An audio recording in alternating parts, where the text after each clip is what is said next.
साथियों नमस्कार, मैं विनय स्वागत करता हूं आप सभी लोगों का अपने YouTube चैनल और पास्ट एंड फ्यूचर पर। तो साथियों आज हम लोग डिस्कस करने वाले हैं Allahabad high court ARO 2018 English section. तो साथियों हम लोग इंग्लिश सेक्शन में ये तो देखेंगे ही कि कौन कौन से सवाल 2018 में पूछे गए थे, लेकिन साथ ही हम लोग चेक करने वाले हैं यहाँ पर इसकी दो चीजें से मतलब ये है कि एक तो हम टाइप्स ऑफ द क्वेश्चन मतलब कहाँ से सवाल पूछे जाते हैं इंग्लिश सेक्शन में, वो हम यहाँ पर साथ ही साथ देख लेंगे। और प्लस इसके साथ हम लोग देखेंगे स्टैंडर्ड ऑफ द क्वेश्चन, मतलब किस स्टैंडर्ड के सवाल पूछे जाते हैं, ये भी आप लोगों को देखने की जरूरत है।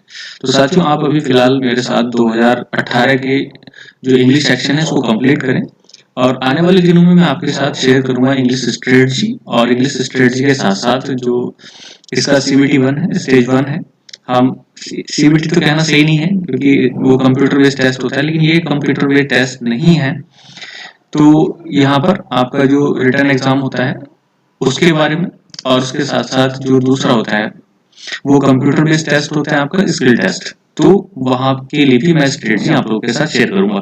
फिलहाल आप लोग दो ही चीजें मेरे साथ देखें, क्वेश्चन कहाँ से आ रहे हैं, उसका स्टैंडर्ड क्या है।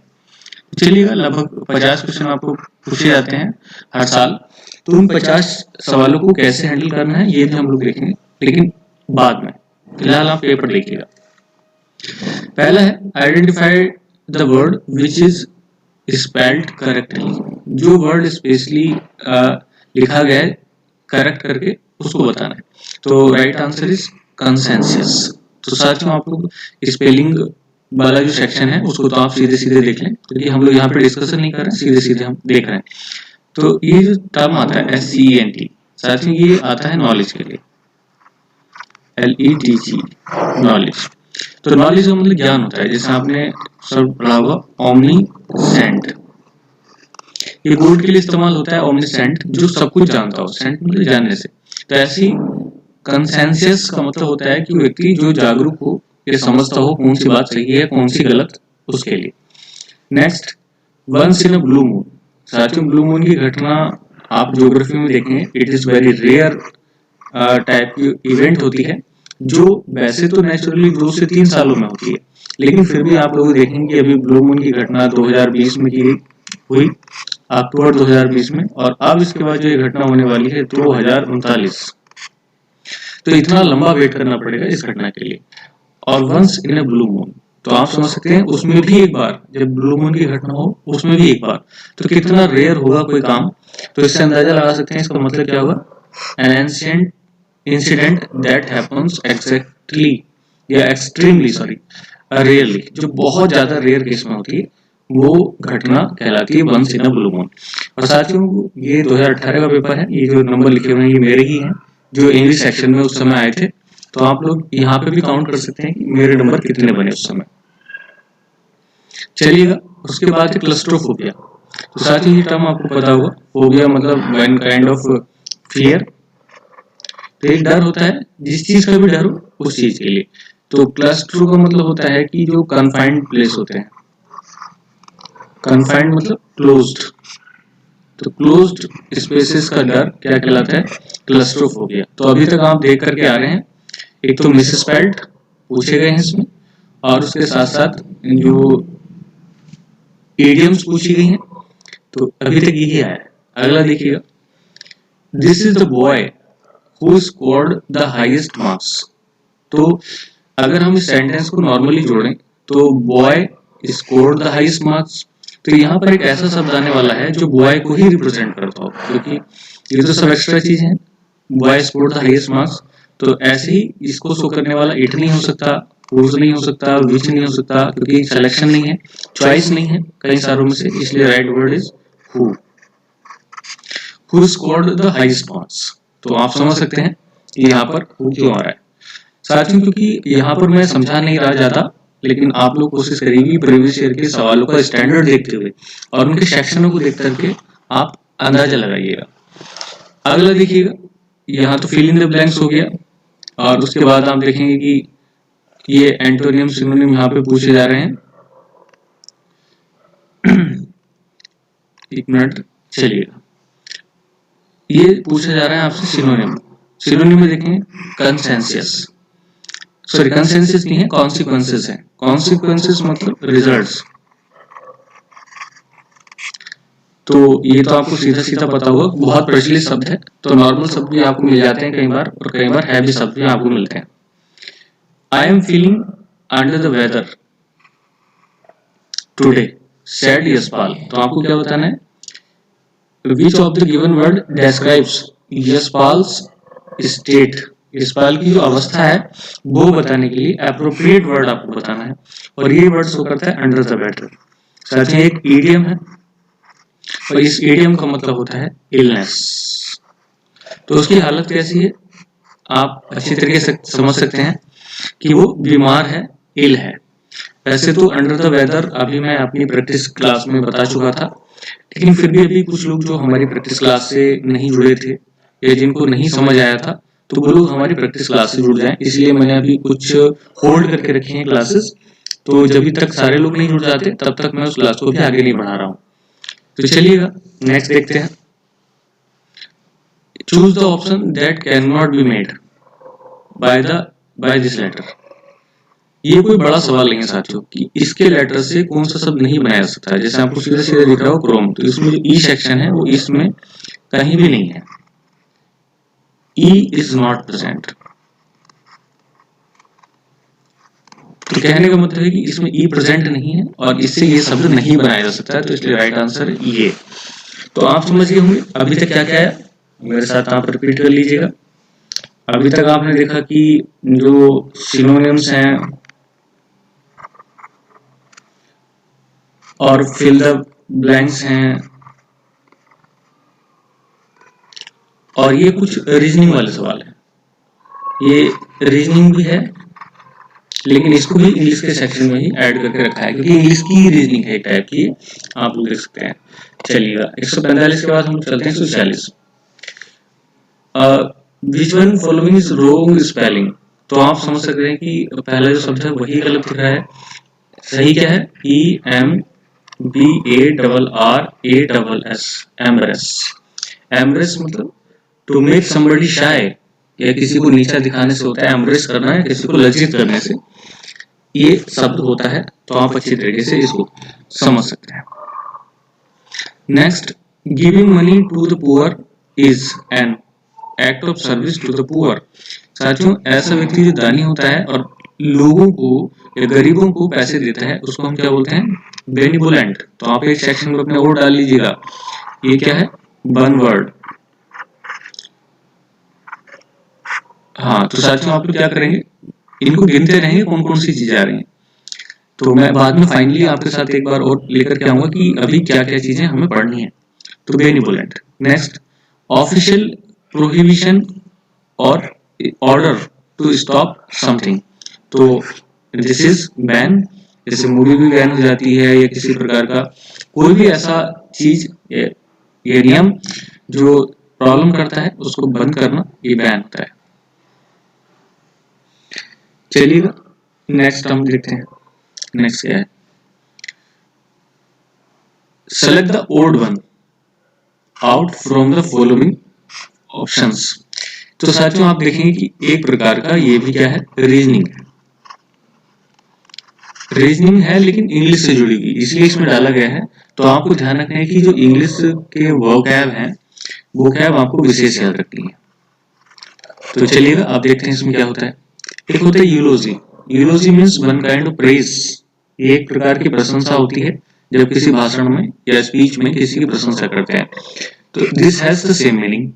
पैनेजेरिक, पैनेजेरिक ये भी सेम मीनिंग रखता है, और ग्लोरिफिकेशन है ये भी सेम मीनिंग रखता है। तो this one is not having the equal meaning to ecology, sorry eulogy, panegyric और ग्लोरिफिकेशन।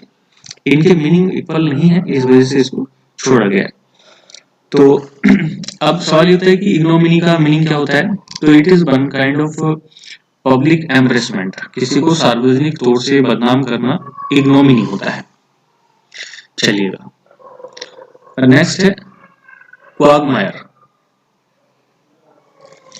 आप साथ ही ये देखते हैं कि क्वागमायर क्या होता है। ये टाइप का वैसे तो आप देखेंगे कि जो दलदल वाला क्षेत्र होता है where there is some wetland, तो वो क्वागमायर होता है। और उसी से मिलता जुलता शब्द एक डिफिकल्ट सिचुएशन,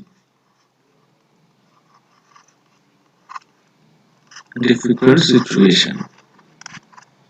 तो डिफिकल्ट सिचुएशन ये भी क्वागमायर होता है। तो आपको बताना है कि क्लोजेट मीनिंग, तो क्लोजेट मीनिंग बैफून, ट्रेटर, प्रेडिकेमेंट, ये आप देख सकते हैं कौन सी चीज हो सकती है। कौन सा राइट आंसर इसमें हो सकता है? तो इसमें साथियों राइट आंसर है ए प्रेडिकेमेंट। ये एक डिफिकल्ट सिचुएशन, ये लगभग सेम मीनिंग रखता है, तो इस वजह से राइट आंसर इसका सेम ये हो रहा है। चलिए नेक्स्ट देखते हैं।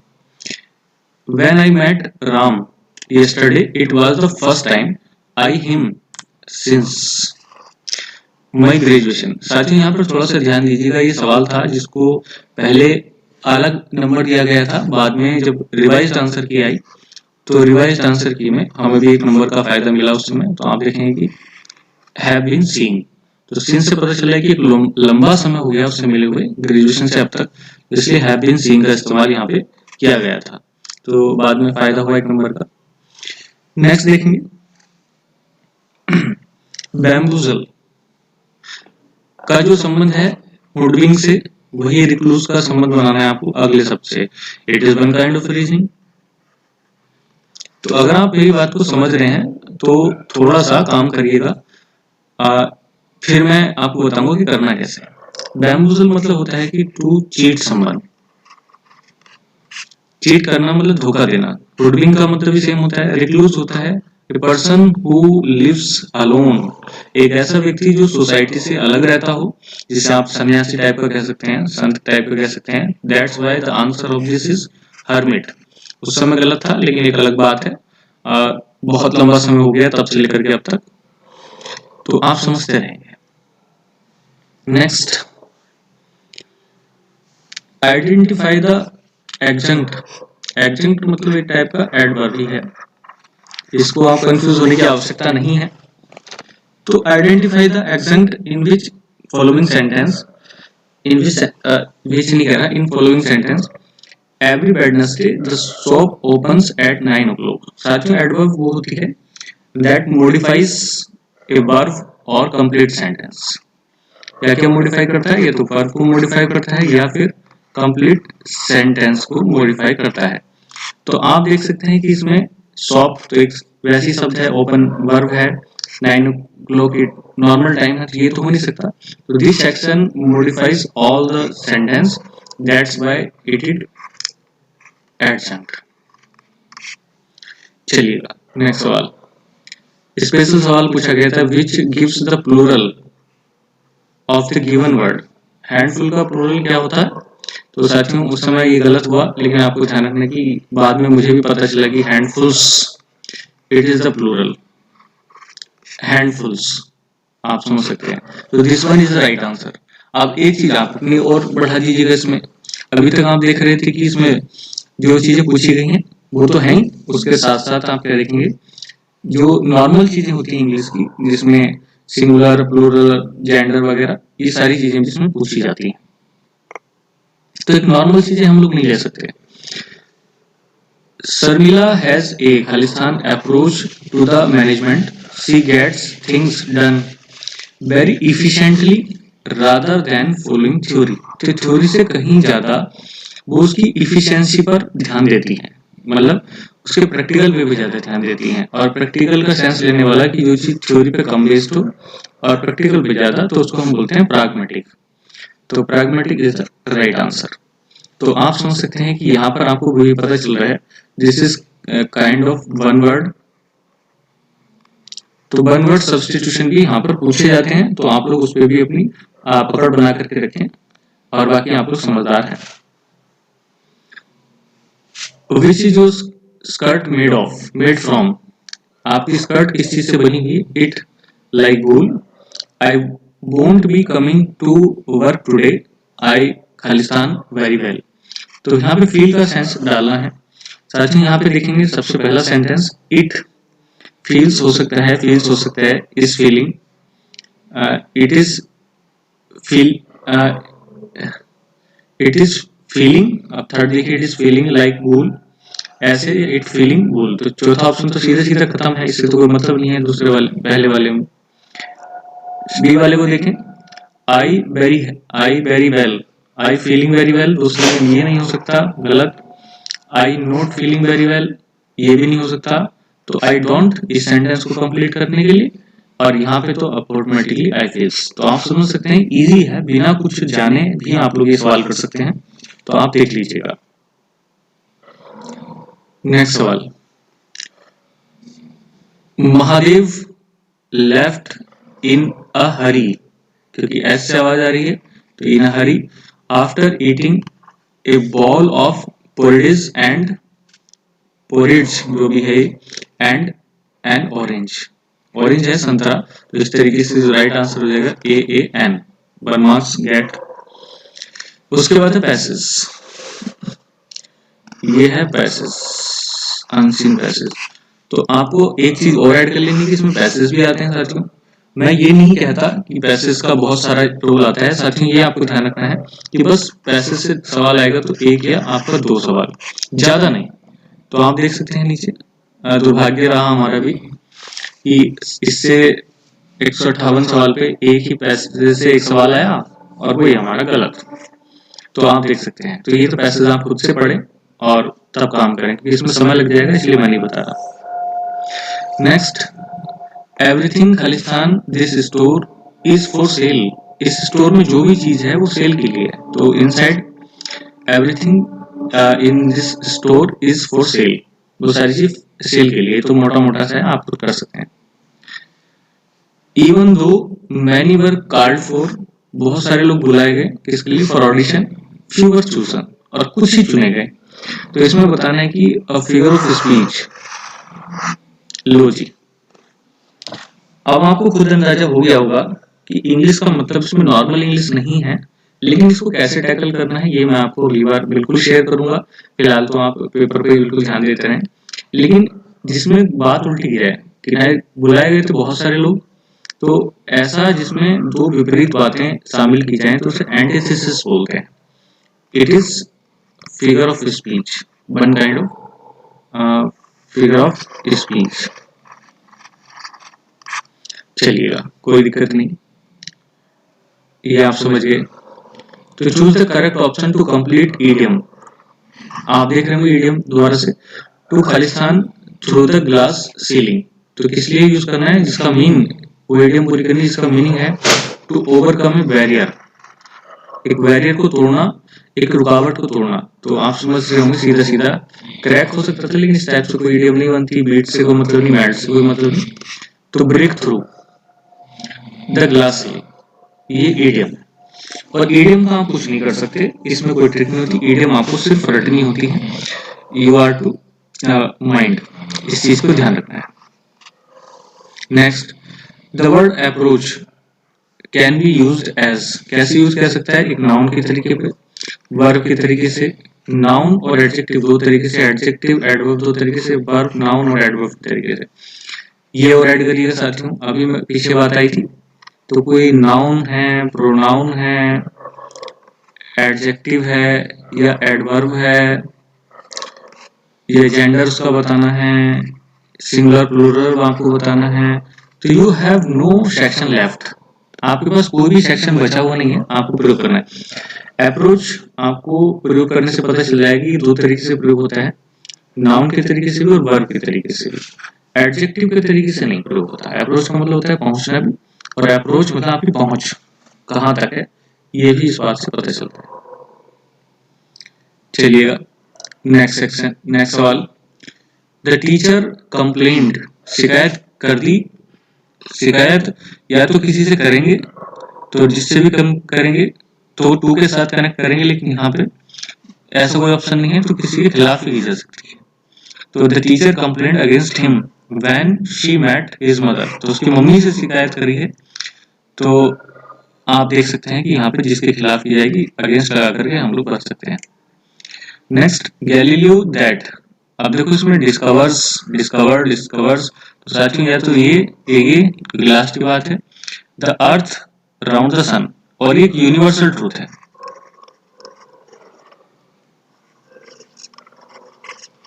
तो यूनिवर्सल ट्रूथ है तो आपको पता है कि हम सिंपल यूज करते हैं, तो ये हो जाएगा मूव्स, और इस वजह से राइट आंसर इज सी।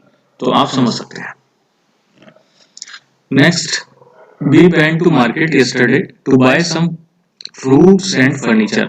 तो ग्रामेटिकल एरर फाइंड करना है। तो एक और नया सेक्शन, ऐसे तो मोटा मोटा है लेकिन फिर भी आपको समझ में आए। तो फ्रूट्स एंड फ्रूट तो सही है लेकिन फर्नीचर ऐसे नहीं लिखा जाता, इसका एस फालतू है, तो इसलिए बस राइट आंसर यहाँ पे डी हो जाएगा, फर्नीचर। साथियों नेक्स्ट देखते हैं, precarious. Choose the correct option which gives the antonym. लो जी एंटोनिम आ गए। तो आप प्रिकेरियस का मीन्स देखेंगे, प्रिकेरियस मतलब इनसिक्योर, इनसिक्योर, इनसिक्योर अगर वो है तो सिक्योर इसका एंटोनिम हो जाएगा। तो right answer is this one. तो मेरा उसमें गलत था, इसको छोड़ें आप, ये क्या है, लेकिन बस देखते जाएं। ये फिर आगे देखिए फोबिया, ये फिर एक टाइप की रीजनिंग है लेकिन बेस्ड ऑन वोकैब। चलिए, तो एक्रोफोबिया क्या है, फियर ऑफ हाइट्स, हाइट्स का डर है। तो एंग्लोफोबिया क्या हुआ, सबसे ही पता चल रहा है, एंग्लो मतलब अंग्रेज या English, fear of English culture and people. तो आप समझ सकते हैं right answer this is. Next, usually no one gives a job to someone who runs away from the law.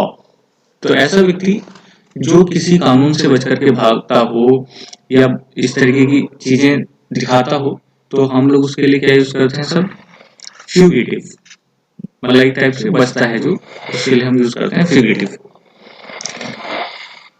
They had successfully hidden the news of their venture from everyone. उन्होंने अपनी जो सारी news थी adventure की, venture भी same meaning रखता है, उसकी छुपा करके, it was now time too late. देखो साथियों ये ईडियम आ गई, वैसे ही सुन रहा है, अगर ईडियम आपकी याद है तो आपको पता होगा, लेट यहां से शुरू होती है, let the cat out of the dog, let the cat out of the bag. Bag से बाहर निकालना मतलब टू रिवील समथिंग, तो जो बात छुपी हुई है उसको प्रकट करना, सामने लाना, ये होता है इसका meaning. Next, if you wish to survive here, अगर आप उम्मीद करते हैं कि सर्वाइव करना है, यू मस्ट प्रूव योर। चलिएगा देखते हैं, दो शब्द हैं, तो मेटल और दूसरा यू ऑट खालिस्तान to touch the fire unless you want to get burned. You ought not to touch the fire unless you want to get burned. तो चलिएगा देखो यहाँ पे एक इससे सेंटेंस से आपको पता चल रहा है, नॉट यहाँ पे इस्तेमाल होना है, ऑट नॉट टू ऐसे इस्तेमाल होता है। ये नॉट तो गांठ हो गई, इसका कोई मतलब नहीं है क्योंकि उसके साथ टू से कनेक्टिंग करते हैं हम ऑट के साथ। यहाँ कुछ ना कुछ आपको इस तरीके से शब्द लाना है, जुड़ना है। नॉट ये देखिए बिल्कुल अलग है, ये नॉट बिल्कुल अलग है, तो यही नॉट ऐड कर सकते हैं आप सीधे सीधे। और एक शब्द है मेटल, अगर ये मेटल हम लोग इस्तेमाल करें तो मेटल मीन्स एक टाइप की धातु, मेडल का कोई मतलब नहीं है। जब आप एक विपरीत, इसमें लिखा है if you wish to survive here you must prove your, तो मेटल ये वाला शब्द मेटल, ये मेडल ये अलग टाइप का है। तो मेटल मीन्स एक टाइप की एबिलिटी होती है,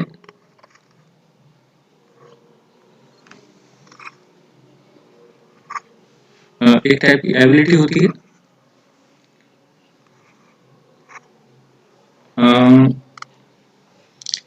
हाँ एक minute, ability to deal with या कॉप विद डिफिकल्टी। तो डिफिकल्टी के साथ ये काम करना, ये मेटल होता है। तो अपना मेटल शो करना पड़ेगा, आपको समझदार हैं कि आगे क्या करना है। तो right answer is B. Fill in the blank, नया सेक्शन ऐड करें। The activity that you are doing should your interest. तो ऐसा शब्द इस्तेमाल करना है तो जो आपकी क्या बोलते हैं इंटरेस्ट को बढ़ाए, तो इंटरेस्ट को बढ़ाना, किसी चीज को बढ़ाना, उसके लिए इस्तेमाल होता है PQ। साथियों मैं आपको एक कमाल की बात बताता हूँ, ये सब मेरी याद था 2012 से। एक्चुअल में जब हम लोग अमेरिकन इंस्टीट्यूट पे इंग्लिश क्लासेस लेते थे, तो अमेरिकन इंस्टीट्यूट पे इंग्लिश लेने के बाद I work for 1.5 years as a faculty और एज ए ट्रेनर। तो इसके साथ ही साथ मैंने वहां पर इन शब्दों को सीखा भी, तो तब से ये सब गया था और यहाँ पे वर्क कर गया, आप समझ सकते हैं। तो किसी भी इसको बढ़ाना, फीलिंग को, ये होता है। एक टाइप की और एनालॉजी आई है, एक टाइप की रीजनिंग होती है। डर्टी मतलब फिल्दी, सिनोनियम लिए गए हैं। सिली का मतलब होता है, मतलब बिल्कुल मूर्ख टाइप का कह लीजिएगा, तो it has the same meaning, frivolous. तो थोड़ा बुद्धू टाइप का, मतलब ठुल्लू टाइप का ये समझ लीजिएगा। तो यहाँ पर ये काम हो सकता है। चलिएगा और देखते हैं। I found a purse lying in the corridor. I have no idea who it belonged to. तो कौन व्यक्ति, ये बताना है इसमें, ये देख लीजिए पहले, सेंटेंस एरर बतानी है कौन से सेक्शन में है। ए पर्स में तो कोई प्रॉब्लम है ही नहीं, लाइंग इन इसमें कोई प्रॉब्लम नहीं, हैव नो आइडिया इसमें कोई फीलिंग नहीं, तो बसता है सेक्शन ये। तो इसलिए राइट जो प्रॉब्लम है वो है हु इट बिलोंग टू। तो यहाँ पर क्या होना चाहिए ये थोड़ा सा देखना है। तो ये किसके साथ संबंधित है, तो यहाँ पे हु ना होकर के whom इट बिलोंग टू, ये by to whom it belong to ऐसे भी चला सकते थे, तो ये भी आंसर सही हो जाता। लेकिन ये प्रॉब्लम है डी में, इसलिए यहाँ पर आपको देखना है। नेक्स्ट है प्रेसिडेंशियल, इसमें से सब छाटना है। असेंट, तो असेंट मतलब आपकी परमिशन, और जबकि ये असेंट होता है एक टाइप की चढ़ाई, टू मतलब ये कह लीजिएगा चढ़ाई, ऊपर की तरफ चढ़ना। तो यहाँ प्रेसिडेंशियल क्या चाहिए, असेंट, यानी कि ये असेंट चल सकता है, ये असेंट नहीं चलेगा, ये असेंट नहीं चलेगा। आंसर ए और सी। इज मस्ट किसके लिए, कारण है, रीजन है, तो नॉट इन, और आंसर इज यहाँ पे 4, रीजन शो करने के लिए 4, तो असेंट 4। न्यू लेजिस्लेशन यानी कि नए नियम बनाने के लिए यह आवश्यक था, इस वजह से लिया गया। As the ATM run out of the cash, run out the cash का मतलब है कि कैश खत्म हो गया, तो पहले में तो कैश ही आना है, ये कैश अलग टाइप का है, तो ये नहीं हो सकता। इन दोनों में से आपको देखना है पहली पोजीशन में। And the manager order to get money from the cash, cash ही बोलते हैं इसको भी, ये हिडन प्लेस होता है। कैश एक मेमोरी भी होती है अगर कंप्यूटर के टर्म में देखें, लेकिन यहाँ पे टर्म देखें तो एक प्रकार की स्टोरेज जिसमें कैश रखा होता है, तो वहां से लाने के लिए मैनेजर ने ऑर्डर किया, तो right answer is B. Raining cats and dogs, आप देखेंगे कि एक टाइप का इडियम है, यहाँ पे आप देखें तो रेनिंग कैट्स एंड डॉग्स, तो बहुत भारी वर्षा, बहुत तेजी के साथ वर्षा, ये कैट्स एंड डॉग्स थे। Someone who comes up with a counter argument contrary to what other people have been saying, तो जो ऐसा व्यक्ति जो एक विपक्ष से बात कहता है, अपनी रखता है, तो उसके लिए हम क्या याद करते हैं, तो उसके लिए होता है डेविल्स एडवोकेट। तो ये किसी के सामने विपक्ष में बात रखने के लिए डेविल्स एडवोकेट। नेक्स्ट इसको देखें थोड़ा सा। Which one among of the following is the correct spelling according to the dictionary? तो देखिए स्पेलिंग बतानी है, तो आपको राइट आंसर देखना है मिलेनियम, तो MILLENIUM, मिलेनियम, ये राइट आंसर है, तो इसलिए आप देखेंगे सी इज राइट आंसर। KLMN साथियों आपको पढ़ना है, इसे KLMN बोल सकते हैं, या PQRS वाला सेक्शन, एक नया सेक्शन आप लोग जोड़ लीजिएगा, और मैं समझता हूँ कि कोई भी चीज बची हुई नहीं है। A reception which will be attended by, किसके द्वारा किया जाएगा, by a host of the celebrities, और उन सेलिब्रिटीज के द्वारा होस्ट किया जाएगा, कौन से, from the city, from the film and sports fraternity, जो आए हूँ कहाँ से, फिल्म से आए हूँ, स्पोर्ट से आए हूँ, भाईचारे से, खेल भाईचारे से। तो आप यहाँ से लगा सकते हैं, देखो ये तीन आपको लग गए, KLM, ये क्रम से होना चाहिए। अब ये tonight the couple will host, अभी पहले आएगा या तो इधर आएगा या फिर ये इधर आएगा। तो आप देख सकते हैं KLM लगा लीजिएगा, KLM इसमें भी नहीं है, उल्टा है, KLM इसमें भी नहीं है, तो KLM यहाँ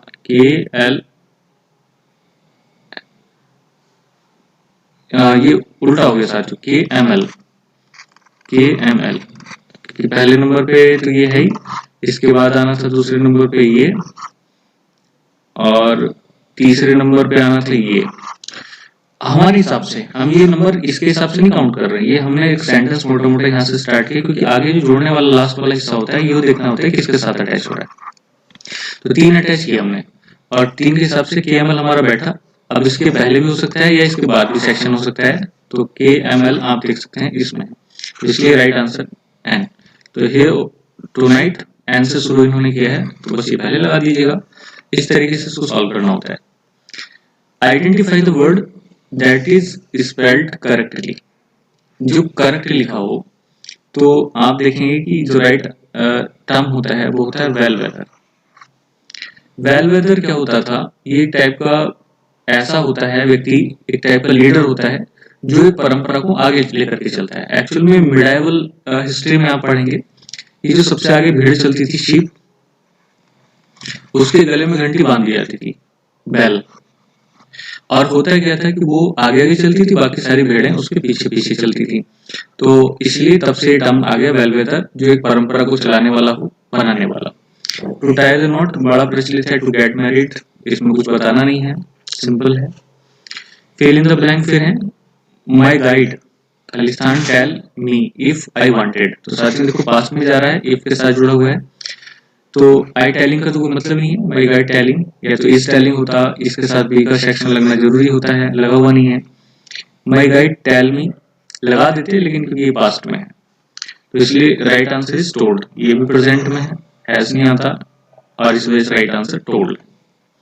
तो आप समझ सकते हैं कि करेक्ट फॉर्म मतलब ये टाइप का डायरेक्ट इनडायरेक्ट है।